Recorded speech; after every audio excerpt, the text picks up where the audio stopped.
Hello guys, welcome back to my YouTube channel aspirant orbit 07। यहाँ पे आपको CGPSC, UPSC और अन्य सिविल सर्विस एग्जाम के लिए जानकारी मिलेगी।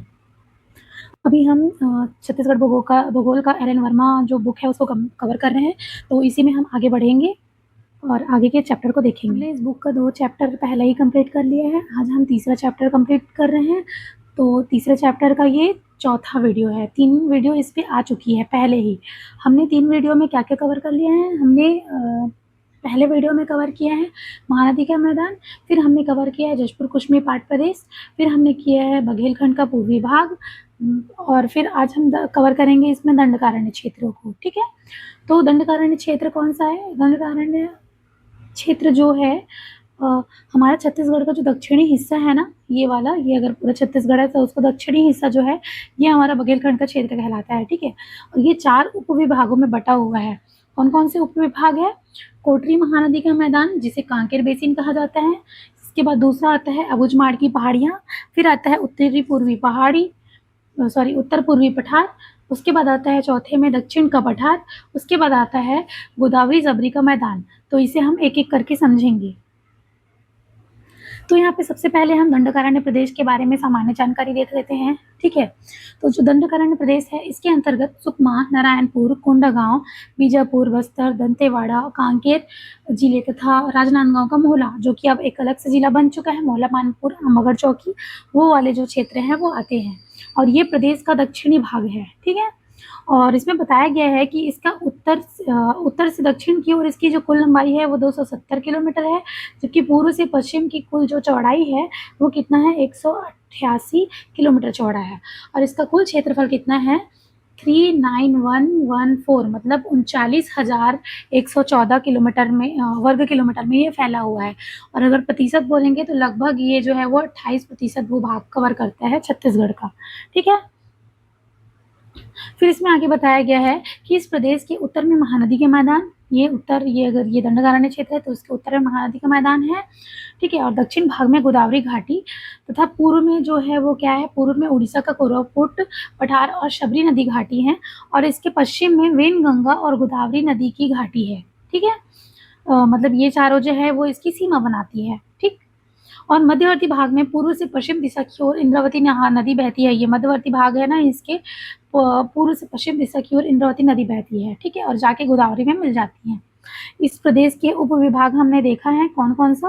कोटरी महानदी में का मैदान जिसे कांकेर बेसिन बोलते हैं, अबुझमाड़ की पहाड़ियाँ, उसके बाद आता है उत्तर पूर्वी पठार, उसके बाद आता है दक्षिण का पठार, उसके बाद हमारा आता है गोदावरी सबरी का मैदान। ठीक, तो इसे हम पहले मैप में समझ लेते हैं ये कहाँ पे है। देखो, ये दंडकारण्य प्रदेश में कौन कौन से क्षेत्र आता है? कांकेर, यहाँ पे मोहला, मानपुर, अम्बागढ़ चौकी भी आएगा। ठीक, फिर नारायणपुर, कोंडागांव, बस्तर, ये दंतेवाड़ा है, ये सुकमा और बीजापुर। ठीक है,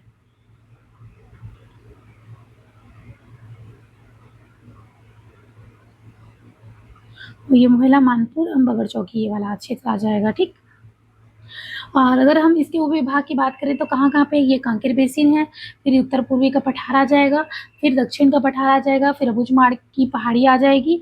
इसके अलावा हमारा और एक क्षेत्र आ जाएगा, गोदावरी सबरी का बेसिन आ जाएगा। ठीक है, गोदावरी सबरी का मैदान आ जाएगा। ठीक, यहाँ पे वाला क्षेत्र आ जाएगा गोदावरी सबरी का मैदान। ठीक, तो इतने विभागों में बटा है। अब हम इसके पहले भाग को पढ़ेंगे। तो यहाँ पे सबसे हम देखते हैं जो कोटरी महानदी का मैदान है जिसे कांकेर बेसिन कहा जाता है। ठीक है, उसके बारे में ये जो है वो ये जो प्रदेश है वो कांकेर जिला का उत्तरी भाग है जो उत्तर में महानदी बेसिन से लगा हुआ है। ठीक है, ये महानदी बेसिन है वो वहाँ से लगा हुआ है। ठीक है, कोटरी नदी मोहला, मानपुर, अम्बागढ़ चौकी से निकलती है, ये यहाँ से निकलती है और ये जो है वो हमारा जो इंद्रावती है वहाँ पे जाके मिलती है। ठीक है, इसके पूर्वी भाग में महानदी और इसकी सहायक नदियाँ हैं। मतलब इसके पूर्व भाग में कौन कौन सी नदियाँ हैं? महानदी हैं, उसकी सहायक नदियाँ हैं। ठीक है, और महानदी जो है वो दक्षिण से उत्तर की दिशा की ओर प्रवाहित होती है। ठीक है, इस मैदान की समुद्र सतह से ऊंचाई कितना है? लगभग 300 से लेके 500 मीटर है। ठीक, और यहाँ प्रतापपुर तथा कोयलीबेड़ा के मध्य उत्तर से दक्षिण की ओर फैली हुई एक पर्वत श्रृंखला है। यह मैदान धारवाड़ से निर्मित है। ठीक है, मतलब यहाँ पे क्या है, प्रतापपुर से लेके, प्रताप कांकेर के प्रतापपुर से लेके कोयरी बेड़ा तक यहाँ पे जो है उत्तर से दक्षिण की ओर फैली हुई विस्तृत पर्वत श्रृंखला है, जिसमें धारवाड़ चट्टानें पाई जाती है। तो अगर हम पूछेंगे जो कांकेर बेसिन है वहाँ पे कौन सी चट्टानें पाई जाती है, तो यहाँ पाई जाती है धारवाड़ चट्टानें पाई जाती है। ठीक, धारवाड़ चट्टानें पाई जाती है। फिर आगे देखते हैं, कांकेर के दक्षिण में तेलिन घाटी है जो उत्तर पूर्वी पठार से अलग होती है। ठीक है, इसके जो वो दक्षिण क्षेत्र है उसमें क्या है, तेलिन घाटी, और यहाँ पे जो है ना वो उत्तर पूर्वी पठार पाया जाता है। ये दोनों को अलग करती है उत्तर पूर्वी पठार। तो ये हमारा कोटरी महानदी का मैदान कवर होता है। ठीक, तो हमारा दूसरा उपविभाग है अबुझमाड़ की पहाड़ियाँ। ठीक है, हमने ये देख चुका है। अबुझमाड़ की पहाड़ी कौन से वाले क्षेत्र में पाया जाता है, ये नारायणपुर वाले क्षेत्र में पाया जाता है। ठीक है, तो ये क्या है, इस भूभाग का अधिकांश क्षेत्र कहाँ पे है, नारायणपुर के दक्षिण पश्चिम भाग में विस्तृत है। ठीक है, इसके उत्तर में कोटरी नदी का मैदान है। ठीक, ये इसके उत्तर में क्या है, कौन सा है, कोटरी नदी का मैदान है। यहाँ पे हमने इसको दर्शाया गया है। ठीक है, फिर इसके उत्तर, हाँ ये कोटरी नदी का मैदान है। फिर दक्षिण सीमा जो है वो इंद्रावती नदी बनाती है। इसकी दक्षिण सीमा कौन बनाती है, इंद्रावती नदी बनाती है। ठीक, बीजापुर उच्च भूमि की ऊपरी भाग तथा पूर्व में महानदी की सहायक बोधिक नदी जो है वो इस प्रदेश का जो है वो सीमा बनाती है। ठीक है, पूर्व में कौन है, बोधिक नदी, जो कि इंद्रावती की सहायक नदी है, वो इस प्रदेश का सीमा बनाती है। जबकि बीजापुर उच्च भूमि जो है वो क्या है, इसका जो ऊपरी भाग है वो इसका दक्षिणी सीमा बनाती है। ठीक है, बीजापुर उच्च भूमि यहाँ पे है, तो इसका जो पूर्वी भाग है इसका दक्षिण पश्चिम वाला सीमा बनाती है।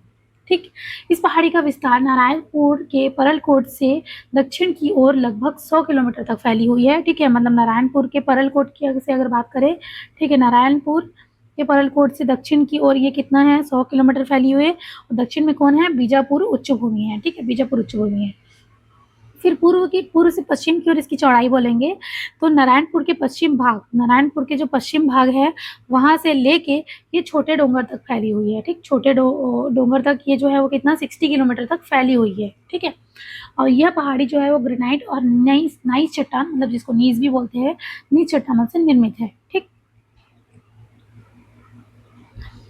अबुझमाड़ की पहाड़ी उत्तर दक्षिण पूर्वी सीमाओं में धारवाड़ तथा कडप्पा सैल पाई जाती है। मतलब इस पहाड़ी के उत्तरी, दक्षिणी और पूर्वी सीमा में क्या मिलता है, कडप्पा चट्टान पाया जाता है। ठीक है, फिर बोला गया है सोनपुर की घाटी अबुझमाड़ पहाड़ी की उत्तरी भाग को शेष भाग से अलग करता है। मतलब अबुझमाड़ की पहाड़ी है अगर ये, ठीक है, अबुझमाड़ की पहाड़ी का जो उत्तरी भाग है उसको जो शेष भाग है उससे अलग कौन करता है, सोनपुर की घाटी। मतलब हम बोल सकते हैं अबुझमाड़ की पहाड़ी के उत्तर दिशा में क्या है, उत्तरी क्षेत्र में है सोनपुर की घाटी है। ठीक है, अबुझमाड़ की पहाड़ी के उत्तर पूर्वी क्षेत्र में रावघाट की पहाड़ी स्थित है। हमने यहाँ पे प्रदर्शित किया है, रावघाट की पहाड़ी है ये। ठीक है, और फिर बोला गया है यहाँ लौह अयस्क पाया जाता है। मतलब ये जो है वो लौह अयस्क के लिए ही फेमस है। ठीक, तो इस तरह हमारा दूसरा भाग भी कंप्लीट होता है। आगे हम देखते हैं तो जो दंडकारण्य प्रदेश है उसका तीसरा उपविभाग कौन सा है, उत्तर पूर्वी पठार। उत्तर पूर्वी पठार मतलब ये जो है वो दंडकारण्य के उत्तर पूर्वी क्षेत्र में है। ठीक है, उत्तर पूर्वी ये फैला हुआ है ऐसे। ठीक, इसके बाद ये जो है मैं पहले नॉर्मल सा मैं जो समझा देती हूँ। ठीक है, तो उत्तर पूर्वी पठार यहाँ पे फैला हुआ है और ये कहाँ से है, उत्तर में केसगढ़ घाटी के पास से इसका आरंभ होता है और दक्षिण में ये जो है वो जगदलपुर के पास तक ये फैला हुआ है। ठीक, उत्तर पूर्वी दिशा में इसका मतलब घाटी है, जबकि उत्तर पश्चिमी दिशा में टांगरी डोंगर है जिसे बस्तर नर बोलते हैं। इसके उत्तर में तेलिन घाटी है, जबकि इसके दक्षिण में तुलसी डोंगर घाटी है जिसको जो है वो दरभा घाटी कहा जाता है। ठीक, और इसके पूर्व में जो है वो इंद्रावती नदी जो है वो प्रवाहित होती है। ठीक, अब हम इसके बारे में देखते हैं जानकारी। ठीक, तो इस पठार का प्रारंभ दंडकारण्य के उत्तरी मैदान से कांकेर के दक्षिण में केसगढ़ घाटी के पास से होता है। ठीक है, यहाँ पे केसगढ़ घाटी के पास से एक प्रपाती कगार के रूप में होता है जहाँ ये समुद्र तल से लगभग 800 मीटर ऊंचा उठा हुआ है। ठीक, और जब ये दक्षिण दिशा में मतलब इसका विस्तार जो होता है वो जगदलपुर के पास इंद्रावती नदी के पास इस पठार की ऊंचाई जो है 200 मीटर घट जाती है और कितनी रह जाती है, 600 मीटर। मतलब जब इसका विस्तार दक्षिण की ओर जाता है ना तो 200 मीटर जो है वो घट जाता है, 600 मीटर रहता है। इस नदी के उत्तर में इस जो पठार है उसके उत्तर में तेलिन घाटी है तथा उत्तर पश्चिम में मतलब घाटी की प्रपाती ढाल के रूप में है। ठीक है, और इसके द्वारा कोटरी महानदी मैदान के रूप में ये ऊपर उठता है। ठीक, मतलब ये मतलब घाटी के पास प्रपाती ढाल के रूप में ये ऊपर उठता है। और वहीं अगर हम बोलेंगे तो टांगरी डोंगर के पास ये जो है वो बस्तर और घाटी के पास ये जो है वो नीचे झुक जाता है, ठीक है, प्रपातीय ढाल के द्वारा। उसी को बताया गया है इसको कि दक्षिण में तुलसी डोंगर है जिसको दरबा घाटी बोलते हैं, दक्षिण पश्चिम में टांगरी डोंगर है और इसके प्रपातीय ढाल के द्वारा ये जो है क्रमशः नीचे होती है, ठीक। फिर नेक्स्ट बताया गया है कि जगदलपुर से दक्षिण तथा पश्चिम में ये जो पठार है वो क्रमशः तुलसी डोंगर, टांगरी डोंगर की पहाड़ियों तक विस्तृत है, मतलब इसके दक्षिण में यहाँ तक ये फैला हुआ है, ठीक। ये जो पठार है वो ग्रेनाइट और नीस सैलों से बना है, ठीक है, और इसकी आकृति क्या है, गुंबद आकार है, ठीक। अपने नीचे के ग्रेनाइट तथा नाइस सैलों से अधिक कठोर होने के कारण इन सैलों ने प्रपातीय ढाल को जन्म दिया है, ठीक है। मतलब ग्रेनाइट और नाइस सैलों की वजह से ही यहाँ पे प्रपातीय ढाल की जन्म हुआ है। प्रपातीय ढाल क्या होता है, ये बहुत तीव्र ढाल होती है, ठीक है, उसको बोलते हैं प्रपातीय ढाल, ठीक। इंद्रावती नदी की घाटी जो है वो बहुचक्रीय प्रदेश है। इंद्रावती नदी इस पठार में पूर्व से पश्चिम दिशा की ओर होती हुई प्रभावित होती है, ठीक है, ऐसे पूर्व से पश्चिम की ओर प्रभावित होती है इंद्रावती नदी यहाँ से ऐसे, ठीक है। और क्या बोला है, ये जो है प्रवाहित होती हुई दो स्थानों पर विसर्पण की आकृति बनाती है, ठीक। इसके अलावा समतल प्राय मैदान का निर्माण करती है जो जिसकी ऊंचाई समुद्र तल से 700 मीटर और 600 मीटर होती है, ठीक है। और इस ऊंचाई पर चित्रकूट गॉर्ज के पास पहुंचने पर पूर्व, मतलब इसे पहुंचने से पूर्व बनाती है, ठीक। मतलब क्या बोला गया है, ये जो है ना वो समतल प्राय मैदान का निर्माण करती कहाँ पे, चित्रकूट गॉर्ज है वहां पे पहुंचने से पहले। इसकी ऊंचाई समुद्र तल से कितनी होती है, 700 मीटर और 600 मीटर होती है, ठीक है। यहाँ नदी द्वारा निर्मित 3 अपरदन चक्रों के प्रमाण मिलते हैं, ठीक है। इसके अलावा ये बताया गया है कि इंद्रावती नदी जो है वो एक अध्यारोपित नदी है, ठीक। तो आगे हम देखते हैं दंडकारण्य का चौथा उपविभाग जो है उसको, ठीक है। जहाँ पे बताया गया है कि इस प्रदेश का विस्तार दंडकारण्य के अधिकांश भागों में तथा बीजापुर और कोटा तहसील में हुआ है, मतलब जो दंडकारण्य के अधिकांश भाग में हुआ है और जो बीजापुर तहसील है और यहाँ पे कोटा तहसील है वहां पे हुआ है इसका विस्तार, ठीक है, मतलब इसके उत्तरी भाग में हुआ है, ठीक। इस पठार को उत्तर पूर्व तथा उत्तर पश्चिम में इंद्रावती नदी की घाटी तथा दक्षिण की ओर शबरी नदी की घाटी जो है वो अलग करती है। मतलब ये क्या करता है, उत्तर पश्चिम और उत्तर पूर्व में इंद्रावती की नदी की घाटी जो है वो अलग करता है और इसका क्या बोलते हैं, दक्षिण की ओर अगर बोलेंगे तो गोदावरी शबरी नदी की घाटी जो है वो अलग करता है। इसके अलावा इसके पूर्व में जो है वो सुकमा घाटी मिलता है और दक्षिण पश्चिम में इसका जो है दक्षिण पूर्व में क्या मिलता है, टिकनपल्ली की पहाड़ी मिलती है, ठीक। ये हमारा ये फैला हुआ है, ठीक है। आगे देखते हैं, पठार के पूर्व की ओर सुकमा घाटी तीव्र ढाल द्वारा उतरता है, हमने अभी बताया, और इस पठार के दक्षिण पूर्वी भाग में टिकनपल्ली की पहाड़ियां पाई जाती हैं, ये भी हमने बताया, ठीक है। फिर आगे देखते हैं, इस पठार के मध्य भाग में उत्तर से दक्षिण दिशा की ओर विस्तृत बेलाडीला पहाड़ी है, ठीक है। कौन सा पहाड़ी है, ये इसके यहाँ पे हमारा बेलाडीला पहाड़ी है जो उत्तर से दक्षिण की ओर विस्तृत है, ठीक। इसका समुद्र तल से ऊंचाई कितना है, लगभग 1200 मीटर है, ठीक। और इस बेलाडीला की पहाड़ी में क्या है, 1343 मीट्रिक टन जो लोहे हैं उसका जमाव है यहाँ पे, और यहाँ पे कुल कितना है, 14 निक्षेप पाए जाते हैं, जिसमें लोहे की शुद्ध मात्रा कितनी है, 60 से 70% है, ठीक है। अब आगे देखते हैं आखिरी भाग, तो हम जो दंडकारण्य के 5वें उपविभाग के बारे में देखते हैं, गोदावरी शबरी का मैदान, ये यहाँ पे फैला हुआ है बीजापुर तहसील से लेके कोटा तहसील तक, ठीक है। इसके बारे में देखते हैं हम, दक्षिण का मैदानी भाग उर्मिल है, ठीक है, ये बोला गया है। इस घाटी की औसत चौड़ाई लगभग कितना है, 25 किलोमीटर है, ठीक है, औसत चौड़ाई इसका कितना है, 25 किलोमीटर है, ठीक है। इसका विस्तार कहाँ है, उत्तर में बीजापुर तहसील से दक्षिण में कोटा तहसील तक है, ठीक है, उत्तर में बीजापुर तहसील से लेके दक्षिण में जो है वो कोटा तहसील तक इसका विस्तार है, ठीक है। कडप्पा सैलों से निर्मित बीजापुर तहसील के पश्चिमी सीमा पर क्या है, उसूर की पहाड़ियाँ स्थित है, मतलब ये जो बीजापुर तहसील है ना इसके पश्चिमी सीमा में क्या है, उसूर की पहाड़ियाँ स्थित है, ठीक है। और इसके उत्तर में क्या है, अलबका की पर्वत श्रेणी है, मतलब ये बीजापुर तहसील है उसके उत्तर में क्या है, अलबका की पर्वत श्रेणियाँ हैं, ठीक है। और जो कोटा तहसील है उसके दक्षिण भाग में क्या है, गुल्लापल्ली की पहाड़ी है, ठीक है, ये इसके दक्षिण भाग में कौन सा है, गुल्लापल्ली की पहाड़ी पाया जाता है, ठीक। शबरी घाटी के मैदान की मिट्टी जो है वो लाल दोमट है किंतु अनुपजाऊ है, मतलब ये क्षेत्र कौन सा है, अनुपजाऊ है, ठीक है। गोदावरी शबरी के मैदान में टीन का भंडारण मिलता है, ठीक है, और कोंटा में क्या मिलता है, टीन, कोरंडम, अभ्रक, मैग्नेसाइट, ये सारे खनिज पाए जाते हैं, जबकि बीजापुर के दक्षिण भाग में चूना पत्थर, कोरंडम, गार्नेट ये सब खनिज मिलते हैं। मतलब ये जो क्षेत्र है ना हमारा गोदावरी शबरी का मैदान, ये खनिज संपन्न क्षेत्र है, ठीक है। तो ये हमारा कवर होता है दंडकारण्य प्रदेश में। तो हमने ये छत्तीसगढ़ का जो भौतिक विभाग है उसको कवर कर लिया पूरा। यहाँ पे एक ब्रीफ में हम देख लेते हैं कि छत्तीसगढ़ का भौतिक विभाग कैसा है। तो यहाँ पे ब्रीफ में दिया गया है कि छत्तीसगढ़ का भौतिक विभाग जो है वो 4 भागों में बटा हुआ है।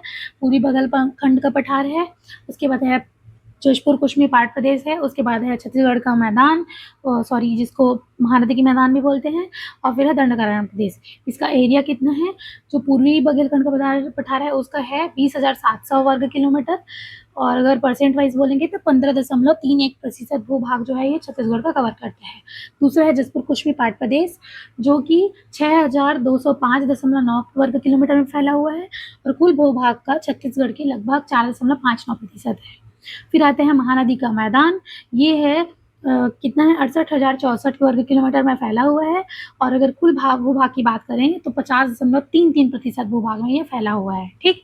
फिर आता है दंडकारण्य प्रदेश, ये जो है वो 39,114 वर्ग किलोमीटर में फैला हुआ है, और लगभग छत्तीसगढ़ का 28% भूभाग कवर करता है। तो यहाँ पे अगर हम देखेंगे तो सबसे बड़ा भूभाग कौन सा है, हमारा महानदी का मैदान, उसके बाद आता है दंडकारण्य प्रदेश, उसके बाद आता है पूर्वी बघेलखंड का पठार, और सबसे छोटा भूभाग है जशपुर कुश्मी पाट प्रदेश, ठीक है। तो इस प्रकार हमारा ये जो चैप्टर है वो कंप्लीट होता है। आगे हम चैप्टर में देखेंगे चौथा अध्याय जो है कौन सा, अपवाह तंत्र का। तो इस चैनल में बने रहने के लिए, हमारे इस वीडियो में अंत तक बने रहने के लिए आपका बहुत बहुत धन्यवाद।